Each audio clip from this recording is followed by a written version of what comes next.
সামাজিক বিভিন্ন যোগাযোগ মাধ্যমকে অনেকেই গণমাধ্যমের মতো ব্যবহার করে থাকে। নিজের মত প্রকাশে কোনো বাধা না থাকায় এই মাধ্যমেই যা খুশি তা প্রকাশ করছে সবাই। এই সুযোগটি কাজে লাগাচ্ছে বাংলাদেশ থেকে ক্ষমতাচ্যুত আওয়ামী লীগ ও দলটির সমর্থকরা। আর এবার ভারতে থেকে শেখ হাসিনার ভাষণ ছড়িয়ে পড়েছে ফেসবুক জুড়ে।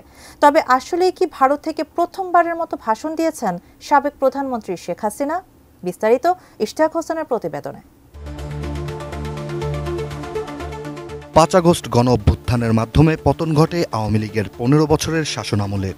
আর দীর্ঘদিন বাংলাদেশের প্রধানমন্ত্রী হিসেবে দায়িত্ব পালন করা শেখ হাসিনা ক্ষমতা ছেড়ে ভারতে পালাতে বাধ্য হন। এরপর থেকেই ভারতে আত্মগোপনে বসবাস করে আসছেন আওয়ামী লীগের এই সভাপতি। এতদিন তার অবস্থান বাংলাদেশে ফেরা ও নতুন করে ক্ষমতায় আসা নিয়ে সামাজিক যোগাযোগ মাধ্যম জুড়ে ছিল হাজারো গুজব।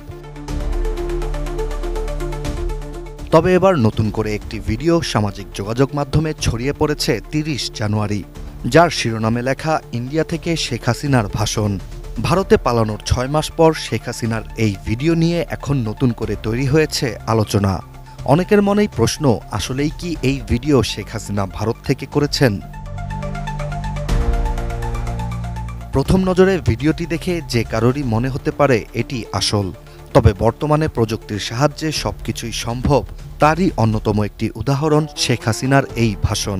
ভিডিওটি নিয়ে গভীর পর্যবেক্ষণ ও খোঁজাখুঁজি করলে দেখা যায় ভিডিওটি আসলে অনেক আগের।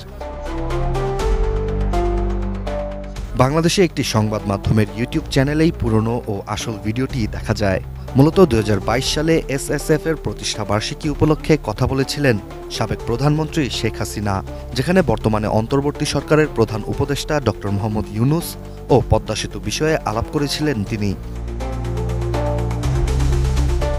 পুরনো সেই ভিডিওকেই ইন্ডিয়া থেকে শেখ হাসিনার ভাষণ বলে চালিয়ে দিয়েছেন সামাজিক যোগাযোগ মাধ্যম ফেসবুকের একজন ব্যবহারকারী। এখন প্রশ্ন, ভিডিওটিতে পেছনে ভারতের পতাকা দেখা যাচ্ছে, সেটি কিভাবে সম্ভব? ভিডিও এডিটিং এর বেশ কয়েকজন বিশেষজ্ঞ। এছাড়া ২০২২ সালের ভিডিও আর বর্তমান ভিডিওতে শেখ হাসিনাকে একই রঙের শাড়ি, একই চশমা ও একই বক্তব্য বলতে শোনা যায়।